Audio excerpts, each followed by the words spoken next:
नमस्कार, समृद्ध समाचार देख रहे हैं आप और मैं हूँ प्रिया।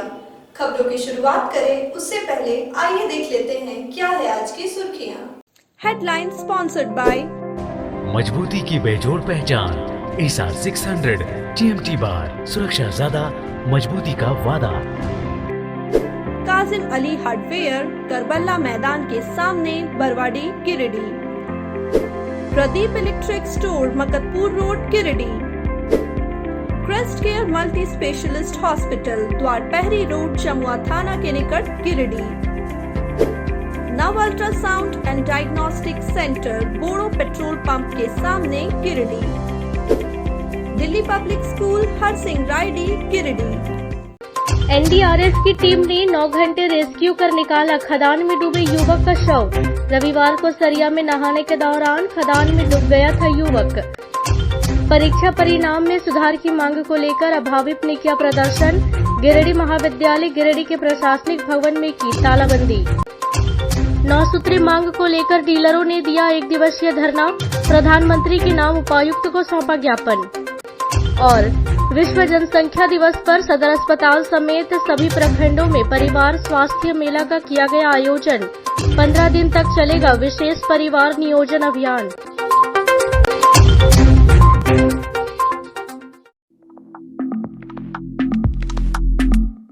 सरिया थाना क्षेत्र के सरिया में रविवार को नहाने के दौरान खदान में डूबे युवक का शव आखिरकार सोमवार की शाम एनडीआरएफ की टीम ने कड़ी मशक्कत के बाद निकाल लिया।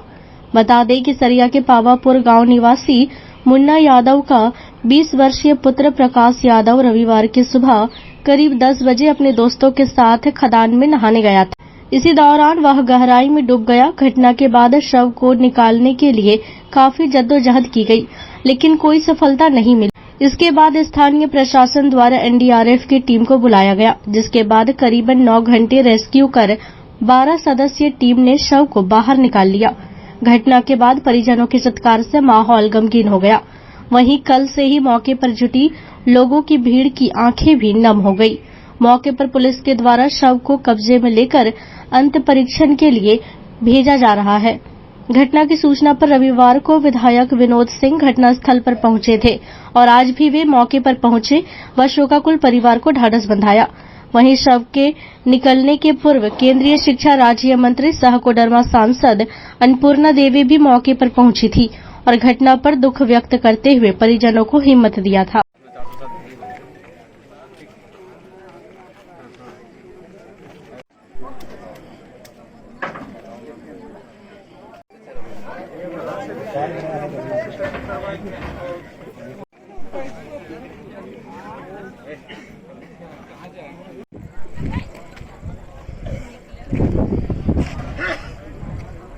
एसडीओ साहब हैं, वीडियो हैं, बाकी तो हम ये भी कहेंगे कि ऐसे जो इस तरह से खदान पड़ा हुआ है तो बिल्कुल इस सब का थोड़ा सुरक्षा का ध्यान रखना चाहिए कि जब ये बंद पड़ा हुआ है तो इसमें लोग ना आए। उसके लिए सुरक्षा में कहीं न कहीं अगर चूक है तो इसको भी देखना चाहिए। और आम जन से भी आपके माध्यम से भी अपील करेंगे कि ऐसे जगह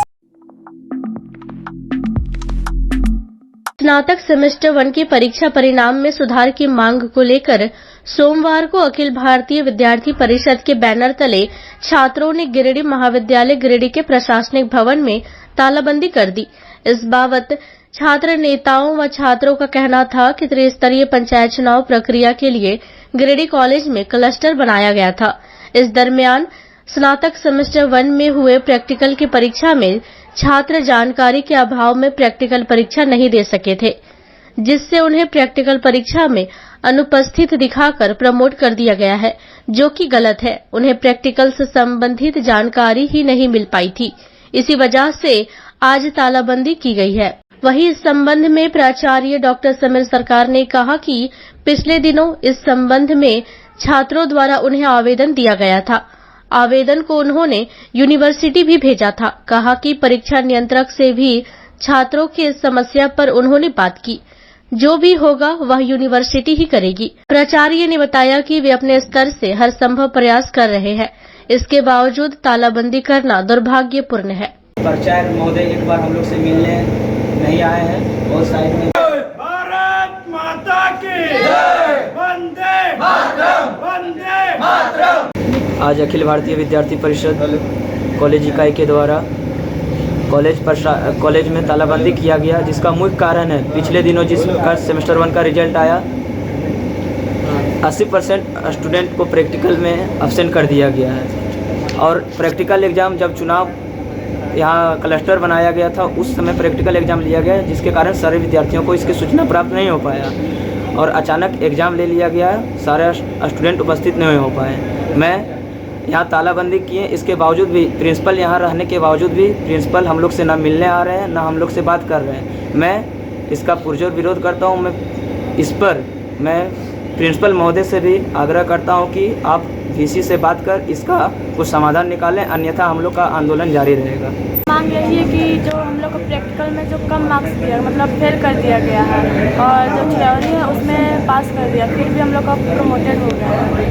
इसलिए हम लोग चाहते हैं कि फिर से एग्ज़ाम लिया जाए तो फिर ना मार्क्स अच्छा है। कुछ छात्र यहाँ तालाबंदी किए हुए हैं, क्योंकि इन लोगों से का सेमेस्टर 1 का ज्योग्राफी और केमिस्ट्री में कुछ विद्यार्थियों का प्रैक्टिकल छूट गया है।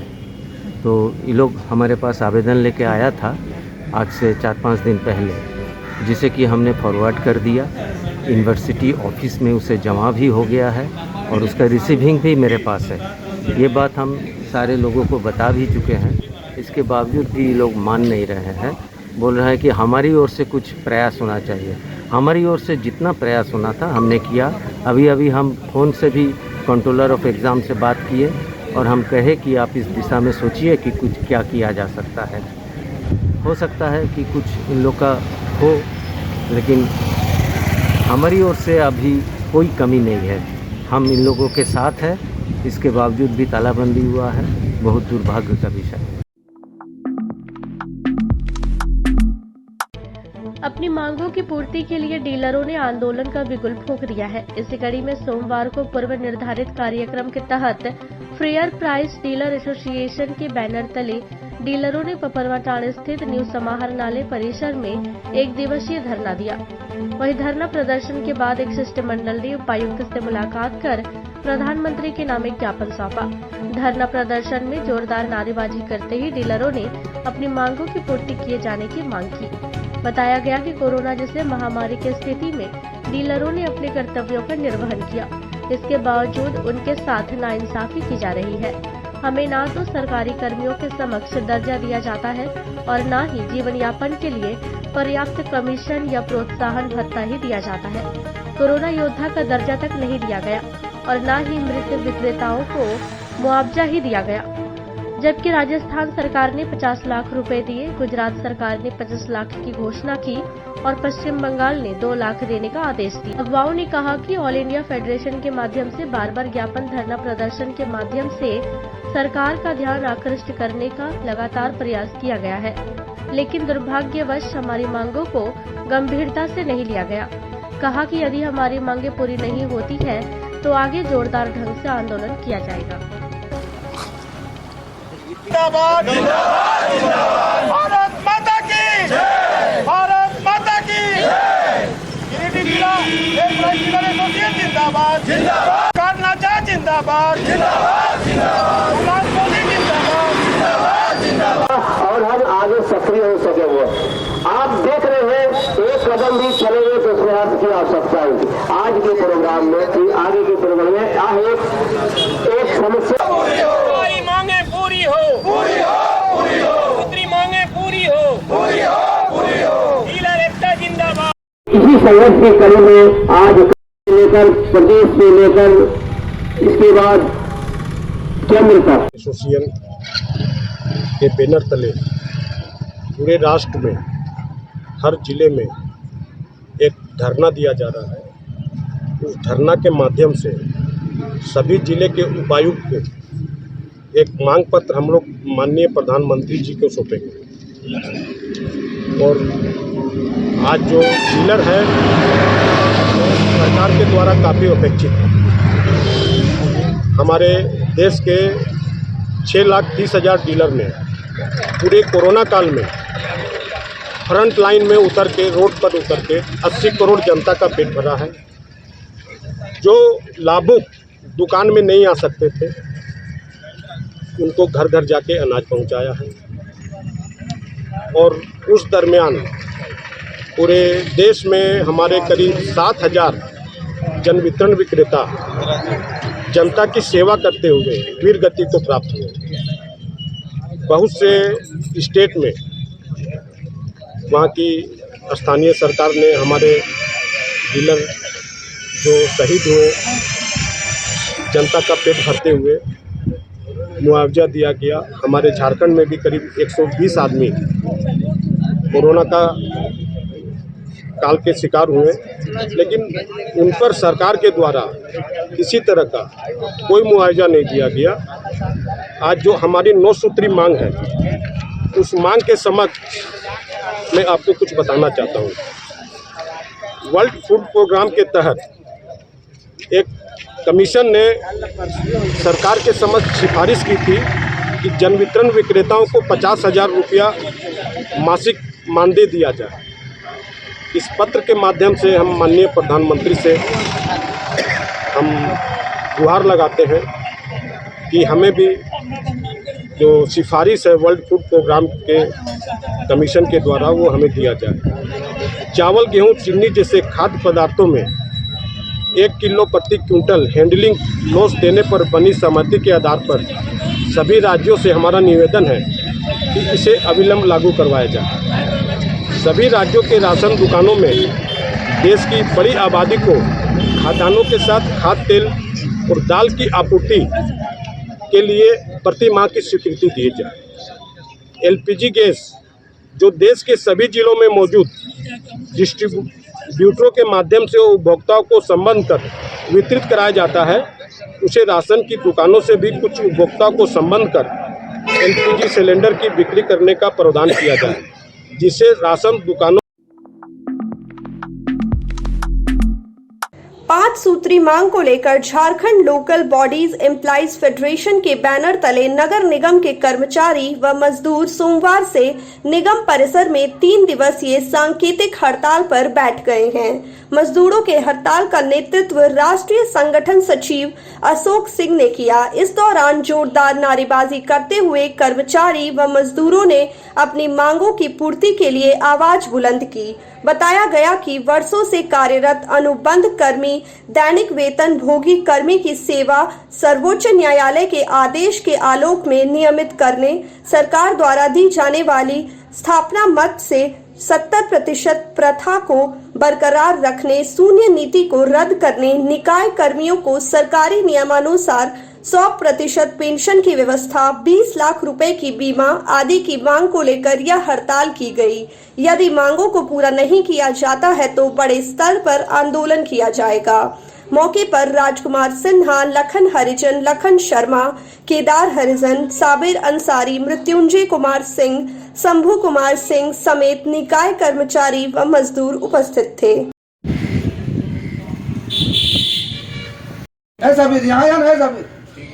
यहाँ बोला 100% निकाय कर्मी को पेंशन देना होगा। फेडरेशन जिंदाबाद, जिंदाबाद, जिंदाबाद। आवाज जो हम एक है। यह हड़ताल इसलिए चल रहा है कि सरकार ने बार बार वादा खिलाफी किया। आज जो मुख्यमंत्री हैं, कल नगर विकास मंत्री थे, आज ये नगर विकास मंत्री और मुख्यमंत्री दोनों हैं। इन्होंने एग्रीमेंट किया, कैबिनेट का फैसला हुआ, हाई कोर्ट, सुप्रीम कोर्ट तमाम आदेश पारित हुआ। उसके बावजूद भी निकाय कर्मी का 10 वर्ष से जो ज्यादा दिनों से अनुबंध कर्मी दैनिक वेतन कोई काम कर रहे हैं, उनकी सेवा नियमित नहीं हो रही है। वर्षों से हमको 100% देता था नगर विकास आवंटन मद में, बीच में काट कर दिया कि नहीं 70 देंगे, 30 वसूली से होगा। अब वो कहता है कि 20 शून्य कर देंगे, हम नहीं देंगे, आप अपने कीजिए। अगर हम अपने करते तो फिर ये एनजीओ जो बहाल कर दिया आकांक्षा, और ऐसे ऐसे एनजीओ को किसको दे दीजिए 40%, उसको दीजिए 60%, पैसा कहाँ से आएगा? अभी जनता के ऊपर बोझ बढ़ा दिया गया, दुनिया भर के 3 गुना टैक्स बढ़ा दिया गया।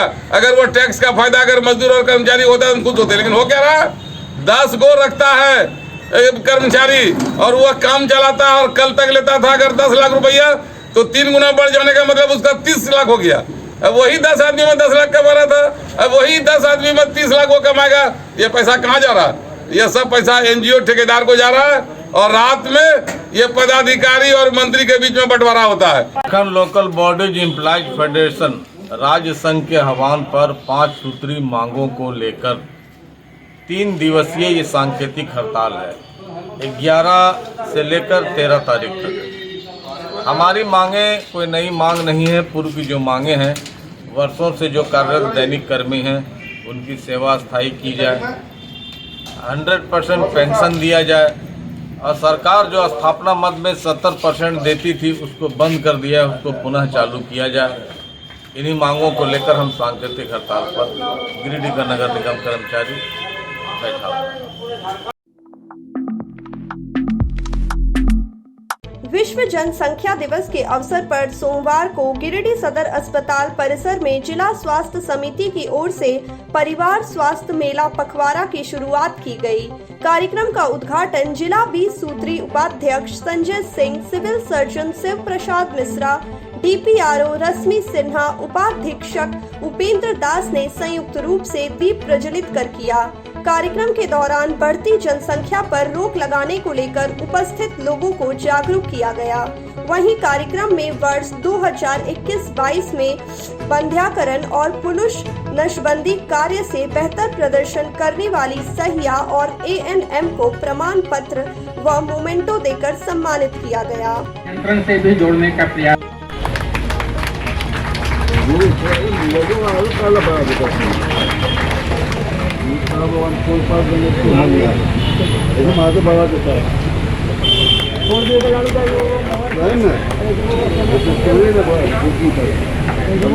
तालियां बजनी चाहिए, तालियां नहीं बजेंगी।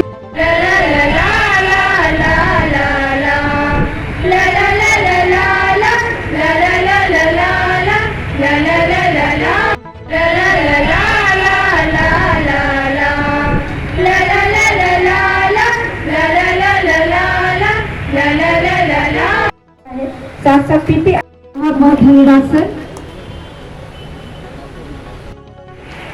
सैया ये जम्मू की सैया है, इनका भी महिला बंध्याकरण में बेहतरीन देवरी इस वर्ष भी आपके द्वारा बेहतरीन प्रदर्शन किया जाएगा। की तरह और Shivam clinic doctor Smita Singh madam यहाँ पे हैं, उनके द्वारा भी सबसे ज्यादा। उसके बाद गांव से पुरुष नसबंदी में उनका बेहतरीन प्रदर्शन रहा है पूरे जिले में। गांव इस पर किसी भी हाल में कंट्रोल पाना संभव नहीं है। तो इस बाबत सिविल सर्जन ने बताया कि सभी लोगों को परिवार कल्याण कार्यक्रम को अपनाने की जरूरत है। उन्होंने कहा कि जीवन में खुशहाल परिवार के लिए 2 बच्चे के साथ परिवार के साथ समिति रखकर जनसंख्या नियंत्रण में सहयोग कर सकते हैं। इसका एकमात्र उपाय है कि हम इसके प्रति जागरूक हों। उन्होंने कहा कि जनसंख्या पर नियंत्रण करना हम सभी की प्राथमिकता है। अवसर पर आज का ये कार्यक्रम आयोजित किया गया था।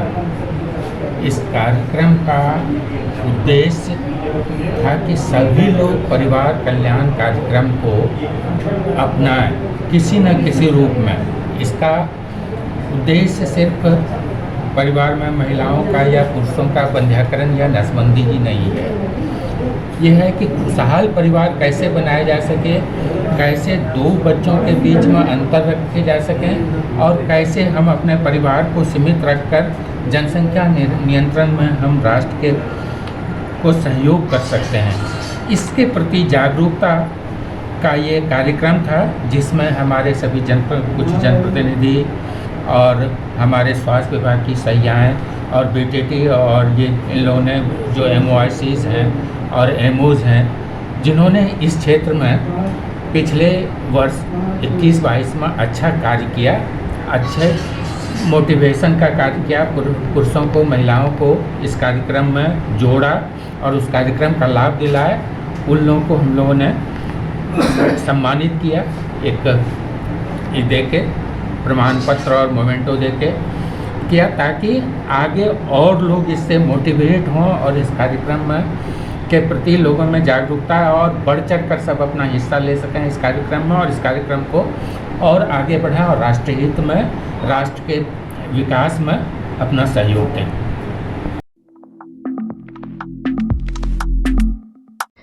मोटर व्हीकल एक्ट में 18 वर्ष के कम बच्चों को बाइक चलाने की मनाही है। ऐसा करने पर बड़ा जुर्माना के साथ बाइक चलाने वाले नाबालिग बच्चे के अभिभावक पर कार्रवाई भी हो सकती है, परंतु गांवा प्रखंड में इन नियमों की खूब अनदेखी हो रही है।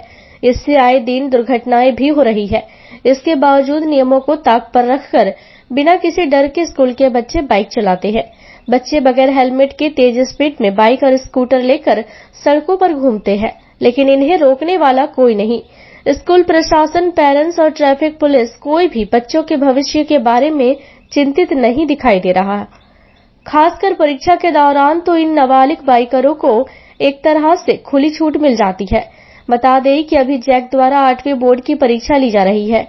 गांवा के +2 हाई स्कूल में 8वीं बोर्ड परीक्षा का सेंटर बनाया गया था। सोमवार को इस सेंटर पर कई बच्चे बाइक पर 3 से 4 लोगों को बिठाकर बगैर हेलमेट पहने ही बाइक से परीक्षा देने पहुंच रहे हैं। इन नाबालिग बच्चों द्वारा रोड सेफ्टी का भी ख्याल नहीं रखा जाता है। हैरानी की बात तो यह है कि अभिभावक ही सहयोग कर रहे हैं और वे बेखौफ होकर बच्चों को बाइक सौंप दे रहे हैं। इधर स्कूल प्रशासन द्वारा भी बाइक से आने वाले परीक्षार्थियों पर कोई सख्ती नहीं बरती जा रही है और न ही स्थानीय प्रशासन ही इस मामले में गंभीर है। फलतः परीक्षा के समय सड़कों पर नाबालिग बाइकरों का एक तरह से कब्जा हो जाता है और ये नाबालिग बाइकर जिस कदर लहराते हुए आड़े तिरछे बाइक निकालते हैं कि देखने वालों का कलेजा कांप जाता है। ऐसे में अक्सर दुर्घटना की आशंका बनी रहती है। संबंधित महकमे और अभिभावकों को इस ओर ध्यान देने की दरकार है।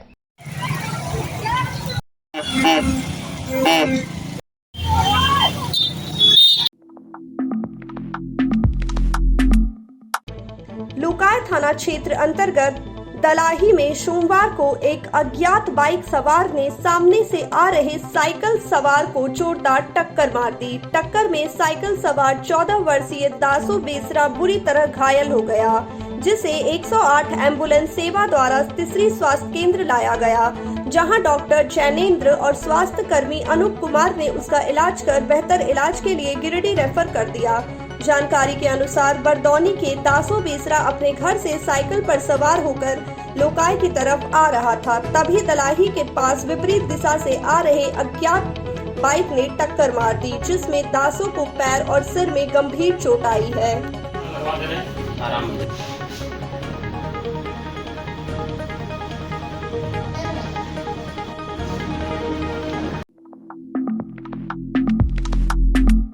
गांवा सामुदायिक स्वास्थ्य केंद्र में सोमवार को विश्व जनसंख्या दिवस के मौके पर परिवार स्वास्थ्य मेला सह जनसंख्या स्थिरता पखवाड़ा कार्यक्रम की शुरुआत की गई।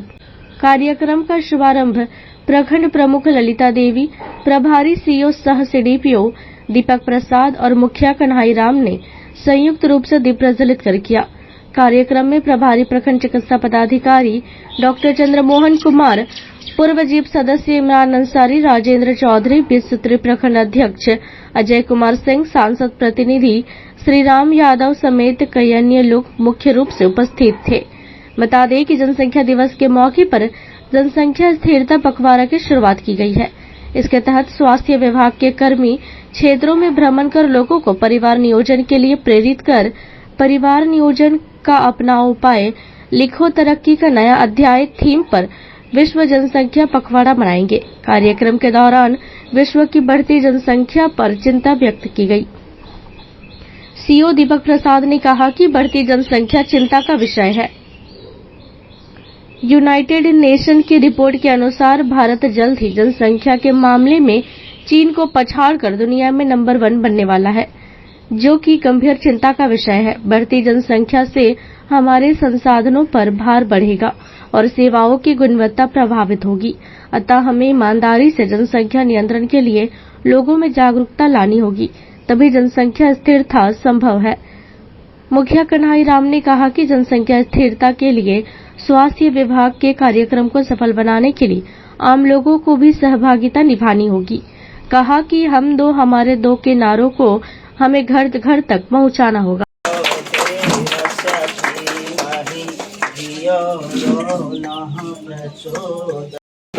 जो 14 है अनुच्छेद 14 उसमें राइट टू इक्वालिटी की बात होती है, समानता का अधिकार का। इसलिए समानता का अधिकार दोनों को मिलना चाहिए, इक्वल।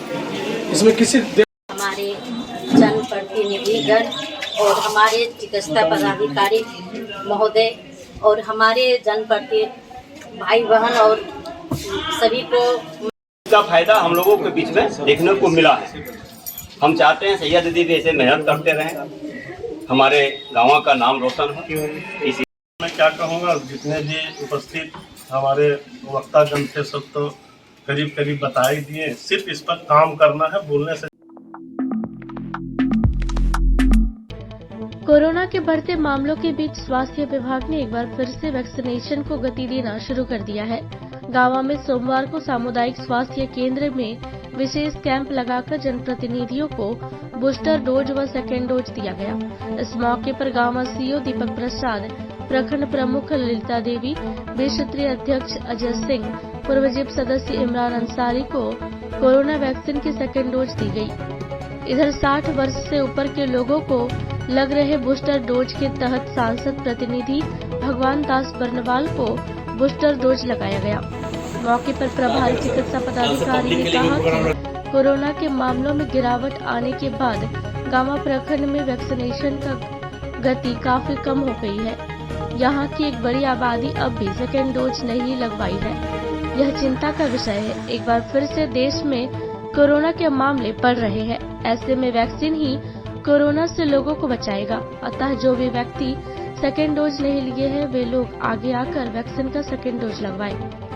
इसके अलावा सीनियर सिटीजन को बूस्टर डोज भी दिया जा रहा है। चिकित्सा प्रभारी ने जनप्रतिनिधियों से क्षेत्र में वैक्सीन लेने के लिए लोगों को जागरूक करने की अपील की।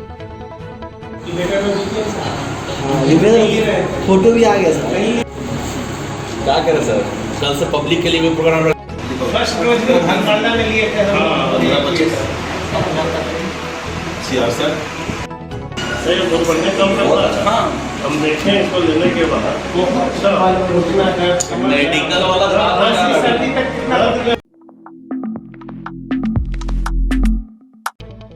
सामुदायिक स्वास्थ्य केंद्र देवरी में सोमवार से परिवार कल्याण पखवाड़ा स्वास्थ्य मेला का उद्घाटन किया गया।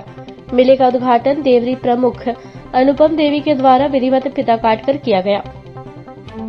इस बाबत प्रभारी चिकित्सा पदाधिकारी डॉक्टर सत्येंद्र कुमार सिन्हा ने बताया कि आज परिवार कल्याण स्वास्थ्य मेला का शुभारंभ किया गया, जो 11 जुलाई से 27 जुलाई तक चलेगा।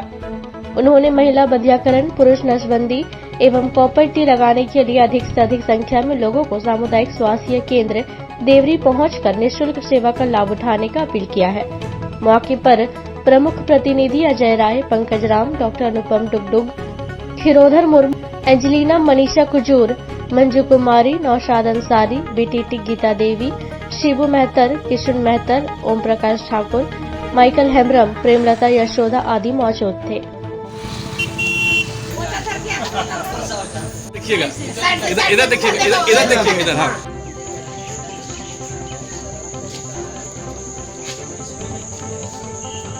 आज 11 तारीख से परिवार कल्याण पखवाड़ा शुरू है और 27 तारीख तक चलेगा।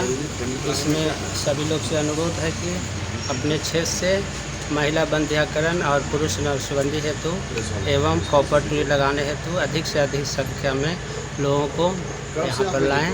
यहाँ सुविधा उपलब्ध है। लॉकडाउन की अवधि में बंद रहे मध्याह्न भोजन की राशि सभी विद्यालयों में भेजी गई है। वहीं बच्चों के बीच राशि वितरण में इन दिनों लगातार अनियमितता की शिकायत आ रही है। इस मसले को लेकर सोमवार को देवरी प्रखंड भाग संख्या 6 के जिला परिषद सदस्य उस्मान अंसारी और भाकपा माले प्रखंड सचिव रामकिशोर यादव ने प्रखंड विकास पदाधिकारी के कार्यालय में आवेदन देकर शिकायत की है। साथ उन्होंने आवेदन के जरिए विभाग से पूरे पारदर्शिता के साथ जांच की मांग की है। लॉकडाउन के दरमियान में मिड डे मील जो बच्चों को मिलना था, वो सरकार के द्वारा अभी उसकी राशि हर विद्यालय में भेजा गया। और उसमें जो राशि मिलना चाहिए बच्चों को उसमें भारी लूट किया जा रहा है। जैसे 1 से 5 तक के बच्चों को 1789 रुपया मिलना है और 6 से 8 तक के बच्चों को 2682 रुपया मिलना है। इसमें सीधे 200, 300, 400, 150 इस तरह से शिक्षक लोग बच्चे को दे करके और पूरा का पूरा राशि गबन कर रहा है, गटक गया है। और इसके लिए हमने 1-2 विद्यालय का दौरा भी किया। उदाहरण के स्वरूप भेलवा घाटी मध्य विद्यालय में हम जा कर के जो वहाँ के सचिव रविंद्र राय है उसको ले करके और बच्चों के बीच में हमने पूछताछ किया तो बच्चों ने बताया 200, 300। इसी तरह से चारों तरफ से बच्चों का गार्जियन का शिकायत आ रहा है कि इस तरह से सभी विद्यालय में लूट मचाया हुआ। इसीलिए आज बीडीओ साहब को हम लिख करके एक जांच के लिए आवेदन दिए हैं और इसकी जांच गंभीरता से ली जाए और जो बच्चों का हक अधिकार को जो मारा जा रहा है, जो उसका लूट किया जा रहा है, उसका भोजन का राशि जांच के दौरान में जो दोषी पाए जाएं उस पर कड़ी कार्रवाई करने के लिए हम लोग मांग करते हैं। और आज हम लोग बीडीओ साहब को दे रहे हैं, इसका इंतज़ार 1-2 दिन हम लोग करेंगे।